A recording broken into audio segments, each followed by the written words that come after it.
And welcome back to my channel.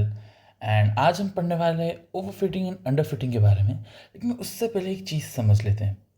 क्या कभी आपके साथ ऐसा हुआ है कि आपका मॉडल एक्चुअली ट्रेनिंग डेटा पे अच्छा खासा एक्यूरेट आ रहा है एंड जब आप उसको टेस्ट कर रहे हैं तो उसकी बैंड बच जा रही है, या फिर आपका डेटा सही से ट्रेन ही नहीं हो पा रहा है?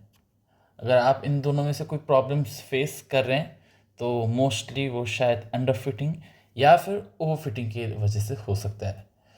तो शुरू करते हैं, ये होता क्या है एंड इसको कैसे टैकल किया जा सकता है।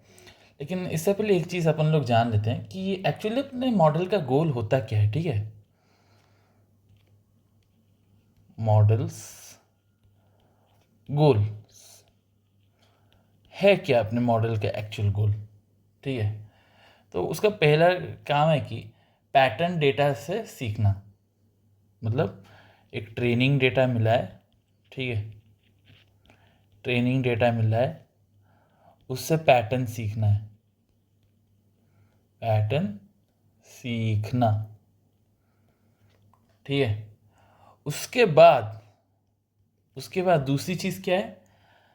न्यू अनसीन डेटा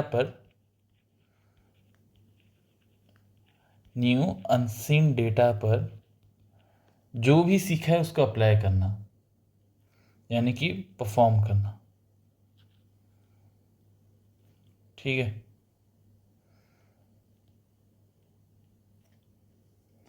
तो ये हो गया अपने मॉडल का काम। मॉडल को सिर्फ डेटा को याद नहीं रखना होता बल्कि उसको जनरलाइज भी करता है। और अगर मॉडल बहुत सिंपल हो तो वो डेटा का पैटर्न नहीं सीख पाता, और अगर मॉडल बहुत ज़्यादा कम्प्लेक्स हो तो वो डेटा को याद कर लेता है। इस वजह से अंडर फिटिंग या फिर ओवर फिटिंग का प्रॉब्लम आता है। तो पहले समझ लेते हैं ये अंडर फिटिंग होता क्या है। ठीक है, तो अंडर फिटिंग पे आता है।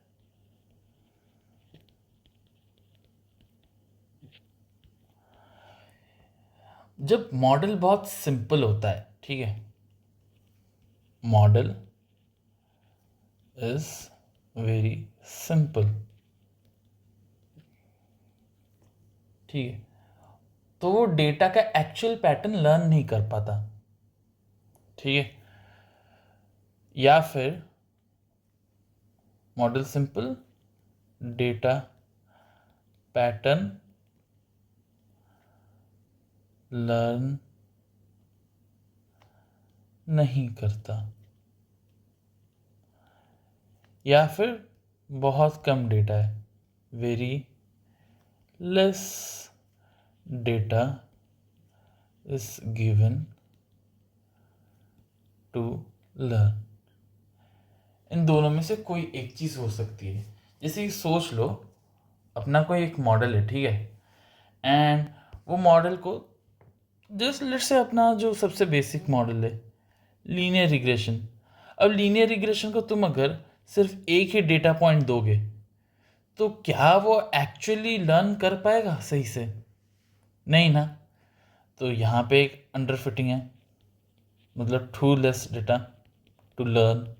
ठीक है, दूसरा पहला वाला सिनेरियो, मॉडल बहुत सिंपल है और डेटा का पैटर्न लर्न नहीं कर पाता। वही फिर से लीनियर रिग्रेशन का केस ले लेते हैं। ठीक है, सोचो कि अपना जो डेटा है वो एक्चुअली एक पॉलिनोमियल पाथ फॉलो कर रहा है, मतलब कर्व है। ठीक है, तो अपना जो डेटा है वो कर्व है, लेकिन हम उसको दे रहे लीनियर रिग्रेशन को। ठीक है, लिख लेता हूँ,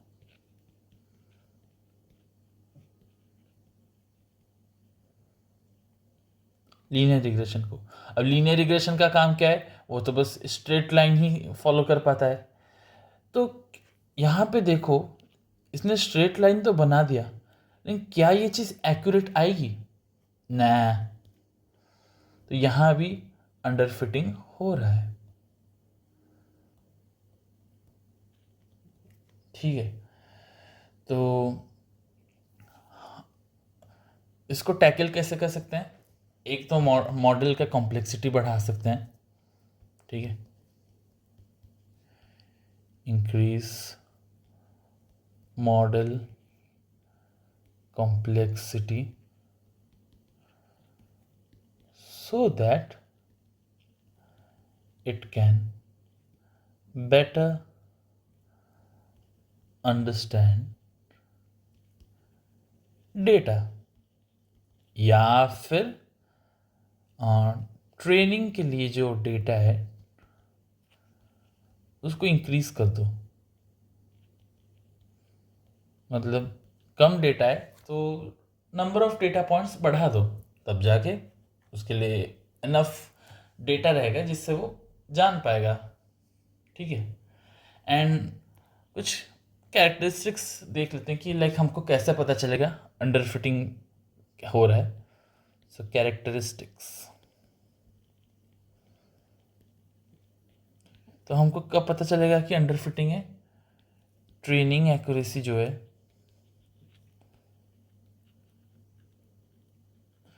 वो लो रहेगी। ठीक है। टेस्टिंग एक्यूरेसी ये भी लो रहेगा। ठीक है। ये दोनों चीज़ अगर हो रही है तो मैं जान रहा हूँ कि अंडर फिट हो रहा है। ठीक है। अभी अपन लोग ओवर फिटिंग पे आते हैं।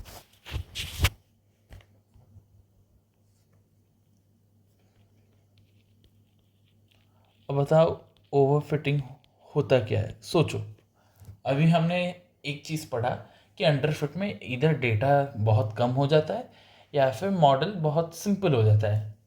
तो फिर ओवर फिटिंग क्या होगा? एग्जैक्टली उसका उल्टा, यानी कि एक चीज़, मॉडल इज इधर टू कॉम्प्लिकेटेड, और कॉम्प्लेक्स लिख देते हैं। ठीक है, कॉम्प्लेक्स,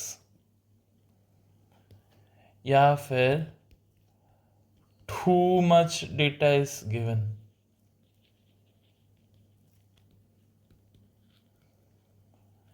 ठीक है। एंड जब ये चीज़ होती है ना, इंस्टेड ऑफ लर्निंग, मशीन क्या कहते हैं ना, डेटा याद रखना शुरू कर देता है। Machine starts remembering. इससे होता क्या है ना, एक पर्टिकुलर पैटर्न वो एक्चुअली लर्न नहीं कर पाता, रैदर देन वो याद रख लेता है, तो वो अनसीन डेटा पे फिर से गड़बड़ हो जाती है। एक एग्जांपल लेते हैं। ठीक है, एक काम करते हैं, सोचो कि अपना लीनियर रिग्रेशन का डेटा था। ठीक है, कुछ ऐसे ऐसे दिखता था।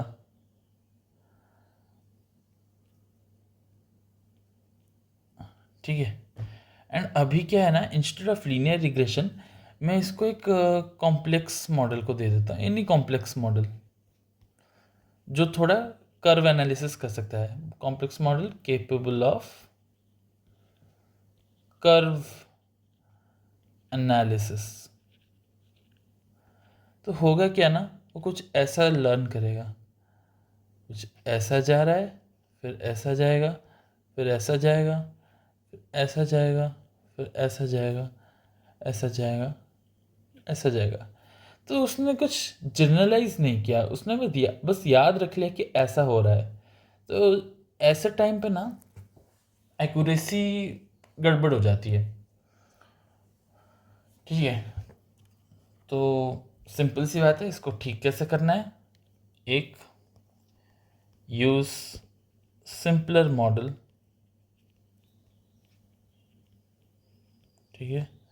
दूसरा, रिड्यूस नंबर ऑफ डेटा। ठीक है। एंड और एक चीज़ अपन लोग कर सकते हैं, रेगुलराइजेशन मेथड्स। ठीक है, रेगुलराइजेशन, एक L1 और L2 रेगुलराइजेशन होता है, इस पर कभी फिर से बात करेंगे। ये चीज़ भी अपन लोग कर सकते हैं ओवर फिटिंग को हटाने के लिए। सो आई होप कि आपका under fitting and over fitting पे सारा कंसेप्ट क्लियर हो गया होगा। एंड नेक्स्ट क्लास में हम लोग बायस एंड वेरिएंस पे काम करेंगे। तब तक के लिए थैंक यू। एंड आपको अगर वीडियो अच्छा लगे then please do like share and subscribe this video. Thank you lot.